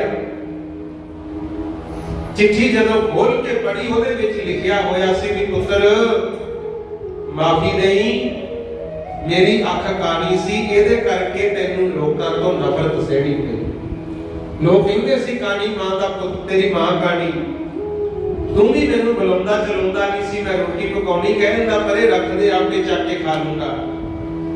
ਪਰ ਅੱਜ ਤੈਨੂੰ ਦੱਸਦੀ ਆ ਮੈਂ ਕਾਣੀ ਕਿਉਂ ਆ। ਅੱਜ ਤੱਕ ਤੈਨੂੰ ਨਹੀਂ ਸੀ ਦੱਸਿਆ, ਪਰ ਹੁਣ ਮੈਂ ਮਰਨ ਲੱਗੀ ਆ, ਮਰਨ ਤੋਂ ਪਹਿਲਾਂ ਚਿੱਠੀ ਲਿਖ ਕੇ ਚੱਲੀ ਆ ਕਿ ਮੈਂ ਕਾਣੀ ਕਿਉਂ ਹੋਈ। ਉਹ ਫਿਰ ਚਿੱਠੀ 'ਚ ਲਿਖਿਆ ਸੀ ਵੀ ਜਦੋਂ ਬੇਟਾ ਤੂੰ 7-8 ਸਾਲ ਦਾ ਸੀਗਾ, ਮੈਂ ਤੈਨੂੰ ਬੜੀ ਮੁਸ਼ਕਲ ਨਾਲ ਪਾਲਦੀ ਸੀ ਕਿਉਂਕਿ ਤੇਰੇ ਪਿਤਾ ਦੀ ਮੌਤ ਹੋ ਗਈ ਸੀ, ਤੇਰੇ ਹੀ ਆਸਰਾ ਸੀ। ਕਹਿੰਦੇ ਸੀ ਆਂਢੀ ਗੁਆਂਢੀ ਰਿਸ਼ਤੇਦਾਰ ਵੀ ਕੋਈ ਨਹੀਂ ਹੋਇਆ ਪੁੱਤ ਜਵਾਨ, ਤੇਰੇ ਤੇ ਆਸ ਸੀ। ਪਰ 7-8 ਸਾਲ ਦੀ ਤੇਰੀ ਉਮਰ ਵਿਹੜੇ 'ਚ ਭੱਜਿਆ ਫਿਰਦਾ ਸੀ ਤੇ ਭੱਜੇ ਫਿਰਦੇ ਦੇ ਤੇਰੀ ਅੱਖ ਵਿੱਚ ਡੱਕਾ ਵੱਜ ਗਿਆ ਸੀ। ਮੈਂ ਤੇਰਾ ਇਲਾਜ ਕਰਾਉਣ ਵਾਸਤੇ ਭੱਜੀ, ਉਦੋਂ ਹੋਣ ਵਾਲੇ ਸਾਧਨ ਨਹੀਂ ਸੀ ਗੁਰੂ। ਹੁਣ ਤਾਂ ਬੜੇ ਲੋਕ ਨੇਤਰ ਦਾਨ ਕਰਦੇ ਨੇ। ਤੁਹਾਨੂੰ ਬੇਨਤੀ ਹੈ ਕਰਿਆ ਕਰੋ ਜਿੰਨਾ ਕੋ ਹੋ ਜੇ, ਕਿਉਂਕਿ ਸਰੀਰ ਹੈ, ਕੋਈ ਕਬਰ ਪੱਟ ਕੇ ਦੱਬ ਦਿੰਦਾ, ਕੋਈ ਸੰਸਕਾਰ ਕਰ ਦਿੰਦਾ, ਖਤਮ ਹੋ ਜਾਂਦਾ ਹੈ। ਪਰ ਵਧੀਆ ਗੱਲ ਹੈ ਜੇ ਤੁਹਾਡੇ ਨੇਤਰ ਦਾਨ ਹੋ ਜਾਣ, ਹੋ ਸਕਦਾ ਉਹ ਅੱਗੇ ਕਿਸੇ ਦੀ ਦੁਨੀਆ ਸਵਾਰ ਸਕ, ਇਹ ਵੀ ਕਰ ਲਿਆ ਕਰੋ, ਚੰਗੀ ਗੱਲ ਹੈ। ਹੁਣ ਇੱਥੇ ਸੁਰਿੰਦਰ ਕਹਿੰਦਾ ਮੇਰੀ ਮਾਂ ਨੇ ਲਿਖਿਆ ਵੀ ਤੇਰੀ ਅੱਖ 'ਚ ਵੱਜਿਆ ਸੀ ਧੱਕਾ, ਮੈਂ ਤੈਨੂੰ ਚੱਕ ਕੇ ਭੱਜੀ ਵੀ ਇਹਦਾ ਇਲਾਜ ਕਰਾਵਾਂ। ਵੈਦ ਹਕੀਮ ਕਹਿੰਦੇ ਮਾਂ ਤੇਰੇ ਪੁੱਤ ਨੂੰ ਹੁਣ ਦਿਸ ਨਹੀਂ ਸਕਦਾ, ਇੱਕ ਅੱਖ ਨਾਲ ਹੀ ਵੇਖੂ, ਦੂਜੀ ਨਾਲ ਨਹੀਂ। ਕਹਿੰਦੀ ਮੈਂ ਕਿਹਾ ਜੋ ਮਰਜੀ ਹੋ ਜੇ, ਮੇਰਾ ਪੁੱਤ ਸਹੀ ਸਲਾਮਤ ਹੋਣਾ ਚਾਹੀਦਾ, ਦੋਨੇ ਅੱਖਾਂ ਨਾਲ ਸੰਸਾਰ ਵੇਖੇ। ਪਰ ਕਿਸੇ ਵੈਦ ਨੇ ਕਹਿਤਾ ਵੀ ਇਹਦੀ ਅੱਖ ਤਾਂ ਠੀਕ ਹੋਊ ਕਿਸੇ ਹੋਰ ਦੀ ਅੱਖ ਕੱਢ ਕੇ ਪਾਉ। ਫਿਰ ਮੈਂ ਬੜਿਆ ਵੀ ਗਿਆ ਮਿੰਤਾ ਕੀ ਕੌਣ ਅੱਖ ਕਢਾਉਂਦਾ ਕੋਈ? ਇਹ ਤਾਂ ਸਿਆਣੇ ਕਹਿੰਦੇ ਆ ਦੰਦ ਗਏ ਤੇ ਸਵਾਦ ਗਿਆ, ਅੱਖਾਂ ਗਈਆਂ ਤੇ ਜਹਾਨ ਗਿਆ। ਕੋਈ ਨਾ ਕਹੇ ਮੇਰੀ ਅੱਖ ਕੱਢ ਕੇ ਪਾ ਦੋ, ਪਰ ਫਿਰ ਮੈਂ ਹੀ ਵੈਦ ਨੂੰ ਕਿਹਾ ਕਿ ਮੇਰਾ ਪੁੱਤ ਸੋਹਣਾ ਸੁਨੱਖਾ ਸਹੀ ਹੋਣਾ ਚਾਹੀਦਾ ਹੈ। ਜੇ ਮੇਰੀ ਅੱਖ ਪੈ ਸਕਦੀ ਹੈ ਤੇ ਮੇਰੀ ਅੱਖ ਦਾ ਆਨਾ ਕੱਢ ਕੇ ਇਹਦੇ ਪਾ ਦੋ। ਉਦੋਂ ਫਿਰ ਵੈਦਾਂ ਨੇ ਮੇਰੀ ਅੱਖ ਦਾ ਆਨਾ ਕੱਢ ਕੇ ਪੁੱਤਰਾ ਤੇਰੀ ਅੱਖ 'ਚ ਪਾਤਾ, ਤੈਨੂੰ ਤਾਂ ਸਹੀ ਦੇਖਣ ਲੱਗ ਗਿਆ ਤੇ ਮੈਂ ਬਡਰੂਪ ਬਣ ਗਿਆ। ਅੱਜ ਤੱਕ ਇਹ ਰਾਜ ਰੱਖਿਆ ਮੈਂ ਤੈਨੂੰ ਨਹੀਂ ਸੀ ਦੱਸਿਆ, ਪਰ ਹੁਣ ਮਰਨ ਤੋਂ ਪਹਿਲਾਂ ਮੈਂ ਚਾਹੁੰਦੀ ਸੀ ਆਪਣੇ ਮਨ ਤੋਂ ਬੋਝ ਲਾ ਜਾ ਪੁੱਤਰਾ। ਮੈਂ ਸਦਾ ਕਾਣੀ ਨਹੀਂ ਸੀ, ਮੈਂ ਵੀ ਜਵਾਨ ਸੀ, ਸੋਹਣੀ ਸੁਰੱਖੀ ਸੀ। ਆ ਜਿਹੜਾ ਮੇਰਾ ਹਾਲ ਬੁਢੇਪੇ ਦਾ ਤੂੰ ਦੇਖਦਾ ਹੈ, ਇਹ ਤੇਰੇ ਕਰਕੇ ਹੋਇਆ। ਆਖੋ ਸਤਿਨਾਮ ਵਾਹਿਗੁਰੂ। ਫੇਰ ਕਹਿੰਦਾ ਮੇਰੀਆਂ ਧਾਹਾਂ ਨਿਕਲ ਗਈਆਂ ਵੀ ਮਨਾ, ਮੈਂ ਸਾਰੀ ਜ਼ਿੰਦਗੀ ਮਾਂ ਤੋਂ ਨਫ਼ਰਤ ਕਰਦਾ ਰਿਹਾ। ਮੈਂ ਚਾਹੁੰਦਾ ਸੀ ਇਹਨੂੰ ਮੈਂ ਨਾ ਵੇਖਾਂ, ਮੇਰੇ ਸਾਹਮਣੇ ਨਾ ਇਹ ਆਵੇ। ਪਰ ਇਹ ਜਿਹੜੀ ਬਟਰੂਪ ਬਣੀ, ਆ ਜਿਹੜਾ ਹਾਲ ਹੋਇਆ ਇਹ ਮੇਰੇ ਕਰਕੇ ਹੋਇਆ। ਮਾਂ ਮੈਂ ਮਾਫੀ ਮੰਗਣੀ ਚਾਹੁੰਦਾ, ਪਰ ਹੁਣ ਕਿੱਥੋਂ ਮੰਗਾ? ਫਿਰ ਰੋਇਆ, ਪਛਤਾਉਂਦਾ ਰੋਂਦਾ ਫਿਰ ਯਾਦ ਕਰਦਾ ਸੀ ਮਾਂ ਹੁੰਦੀਆਂ ਠੰਡੀਆਂ ਸ਼ਾਮਾਂ, ਮਾਂ ਹੁੰਦੀਆਂ ਠੰਡੀਆਂ ਸ਼ਾਮਾਂ, ਹੁੰਦੀਆਂ ਠੰਡੀਆਂ ਸ਼ਾਮਾਂ, ਮਾਂ ਹੁੰਦੀਆਂ ਠੰਡੀਆਂ ਸ਼ਾਮਾਂ, ਹੁੰਦੀਆਂ ਠੰਡੀਆਂ ਸ਼ਾਮਾਂ।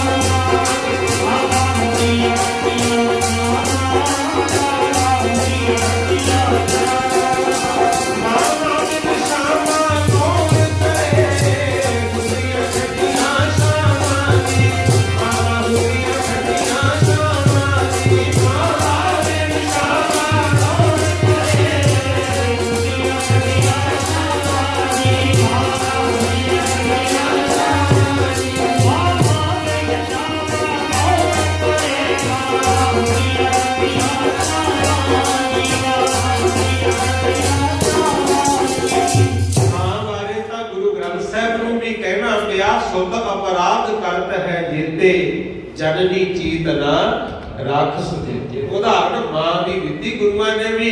ਕਹਿੰਦੇ ਪਰਮਾਤਮਾ ਪੁੱਤ ਚਾਹੇ ਲੱਖਾਂ ਗਲਤੀਆਂ ਕਰਕੇ ਆ ਜੇ, ਜਦੋਂ ਮਾਂ ਦੀ ਚਿੰਬੜਦਾ ਨਾ ਗੋਦ ਚਾ ਕੇ ਬਹਿੰਦਾ ਹੈ, ਫਿਰ ਮਾਂ ਆਪਣੇ ਪੁੱਤ ਧੀ ਦੇ ਔਗਣ ਨਹੀਂ ਵੇਖਦੀ। ਇਸੇ ਤਰ੍ਹਾਂ ਰਾਮਈਆ ਹਉ ਬਾਰਿਕ ਤੇਰਾ, ਕਾਹੇ ਨਾ ਖੰਡਸ ਅਵਗਣ ਮੇਰਾ। ਇਹ ਸੱਚੇ ਸਤਿਗੁਰੂ ਜੀ ਅਸੀਂ ਵੀ ਤੇਰੇ ਬੱਚੇ ਆ।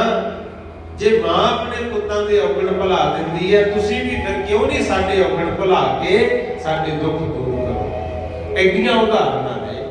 ਸੋ ਇਹ ਨਾ ਹੋਵੇ ਜਿਵੇਂ ਕਥਾ ਸੁਣ ਲਈ ਆਪਾਂ ਵੀ ਮਗਰੋਂ ਪਛਤਾਉਣ ਜੋਗੇ ਨੇ।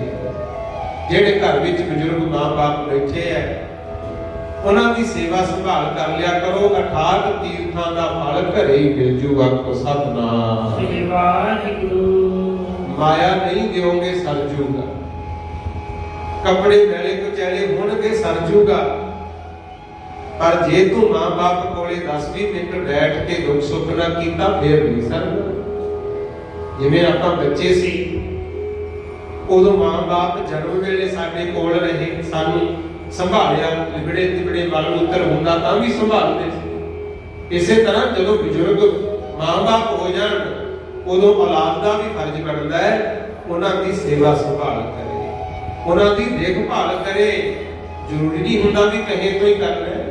ਮਾਂ ਦੇਖਦੇ ਹੋ ਨਾ, ਬੱਚਾ ਕਦੇ ਰੋਂਦਾ ਕਦੇ ਹੱਸਦਾ, ਮਾਂ ਆਪੇ ਦੇਖ ਲੈਂਦੀ ਆ ਸਿਆਣੀ ਵੀ ਹੁਣ 2 ਦਿਨਾਂ ਦਾ ਮੇਰਾ ਪੁੱਤ ਜਾਂ ਮੇਰੀ ਧੀ ਰੋਟੀ ਘੱਟ ਖਾਂਦਾ, ਇਹਦਾ ਮਤਲਬ ਕੋਈ ਗੱਲ ਹੈ। ਆਪਾਂ ਨੂੰ ਵੀ ਇਦਾਂ ਹੀ ਸਮਝਣਾ ਪੈਣਾ ਗੁਰਮੁਖ ਪਿਆਰਿਓ।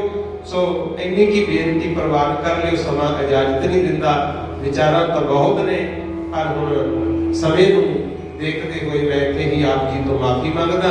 ਕੋਈ ਲਫ਼ਜ਼ ਕਿਸੇ ਨੂੰ ਚੁੱਭ ਗਿਆ ਹੋਵੇ, ਕੋਈ ਗਲਤੀ ਹੋ ਗਈ ਹੋਵੇ ਤਾਂ ਮੈਨੂੰ ਮਾਫ ਕਰਨਾ। ਪਤੀ ਪਤਨੀ ਦਾ ਰਿਸ਼ਤਾ, ਧੀਆਂ ਪੁੱਤਰਾਂ ਦਾ, ਮਾਂ ਬਾਪ ਦਾ ਰਿਸ਼ਤਾ ਸਭ ਸਤਿਕਾਰਯੋਗ ਨੇ। ਬਸ ਸਾਰੇ ਹੀ ਆਪੋ ਆਪਣੇ ਫਰਜ਼ਾਂ ਨੂੰ ਪਛਾਣ ਕੇ ਇੱਕ ਦੂਜੇ ਦੇ ਦੁੱਖ ਸੁੱਖ ਨੂੰ ਆਪਾਂ ਵੰਡਾਈਏ। ਮਹਾਰਾਜ ਕਹਿੰਦੇ ਵਿੱਚ ਦੁਨੀਆ ਸੇਵ ਕਮਾਈ ਹੈ ਤਾਂ ਦਰਗਹ ਬੈਸਣ ਪਾਈ ਹੈ। ਇਸ ਸੰਸਾਰ ਵਿੱਚ ਆਪਣਾ ਸਮਾਜਿਕ ਜੀਵਨ, ਪਰਿਵਾਰਕ ਜੀਵਨ, ਧਾਰਮਿਕ ਜੀਵਨ ਚੰਗਾ ਬਣਾ ਲੈ। ਦਰਗਾਹ ਦੇ ਵਿੱਚ ਤਾਂ ਮਾਲਕ ਉਡੀਕਦਾ ਵੀ ਕੋਈ ਆ ਜੇ ਚੰਗਾ ਇਨਸਾਨ। ਜਦੋਂ ਗੁਰੂ ਗ੍ਰੰਥ ਬਾਣੀ ਪੜ੍ਹਦੇ ਆ ਨਾ, ਸ਼ਲੋਕਾਂ ਤੋਂ ਪਹਿਲਾਂ ਲਾਸਟ ਤੇ ਇੱਕ ਵਚਨ ਹੁੰਦਾ ਹੈ, ਨਾਮ ਤੇ ਆਇਨ ਸਾਜਣਾ ਜਨਮ ਪਦਾਰਥ ਜੀਤ, ਨਾਨਕ ਧਰਮ ਐਸੇ ਜਗ ਹੈ ਕੀਤੋ ਭਵਨ ਪੁਨੀਤ। ਕਹਿੰਦੇ ਜਿਹੜੇ ਇਨਸਾਨ ਚੰਗੇ ਨੇ ਨਾ, ਆਪਣੇ ਫਰਜ਼ ਨਿਭਾਉਂਦੇ ਆ, ਨਾਮ ਜਪਦੇ ਆ ਨਾਲ ਨਾਲ, ਜਦੋਂ ਉਹ ਧਰਮ ਰਾਜ ਦੀ ਦਰਗਾਹ 'ਚ ਜਾਂਦੇ ਆ, ਧਰਮ ਰਾਜਾ ਵੀ ਖੁਸ਼ ਹੋ ਜਾਂਦਾ ਵੀ ਸ਼ੁਕਰ ਹੈ ਤੂੰ ਚੰਗੇ ਕਰਮਾਂ ਵਾਲਾ ਆ ਗਿਆ। ਤੇ ਜਿਹੜੇ ਕਰਮੀ ਮਾੜੇ ਆ ਉਹਨਾਂ ਬਾਰੇ ਵੀ ਲਿਖਿਆ, ਪਾਪੀ ਕਰਮ ਕਮਾਉਂਦੇ ਕਰਦੇ ਹਾਏ ਹਾਏ, ਨਾਨਕ ਜਿਉ ਮਥਨ ਵਧਾਣੀਆਂ ਤਿਉ ਮੱਥੇ ਧਰਮ ਵਾਲੇ। ਜਿਹੜੇ ਲੋਕ ਕਰਦੇ ਹੀ ਪਾਪ ਹੈ, ਕਹਿੰਦੇ ਉਹਨਾਂ ਨੂੰ ਤਾਂ ਨਰਕਾਂ ਵਿੱਚ ਪਾ ਕੇ ਐ ਮੱਥਿਆ ਜਾਂਦਾ ਜਿਵੇਂ ਘਰਾਂ ਦੇ ਵਿੱਚ ਦੁੱਧ ਰਿੜਕਦਾ ਹੈ ਨਾ, ਦਹੀਂ ਕੀ ਹਾਲ ਹੁੰਦਾ ਦਹੀਂ ਦਾ ਵਧਾਣੀ ਨਾਲ, ਐ ਦੁੱਖ ਸਹਿਣੇ ਪੈਂਦੇ ਆ। ਇਸ ਕਰਕੇ ਭਾਈ ਫਿਰ ਜਦੋਂ ਆਪਾਂ ਨੂੰ ਪਤਾ ਹੈ ਸਤਿਗੁਰੂ ਦੱਸ ਰਹੇ ਨੇ, ਕਿਉਂ ਨਾ ਆਪਾਂ ਚੰਗੇ ਕਰਮ, ਸੇਵਾ ਤੇ ਸਿਮਰਨ ਕਰੀਏ। ਸੋ ਸਾਰੀ ਸੰਗਤ ਦਾ ਬਹੁਤ ਬਹੁਤ ਧੰਨਵਾਦ।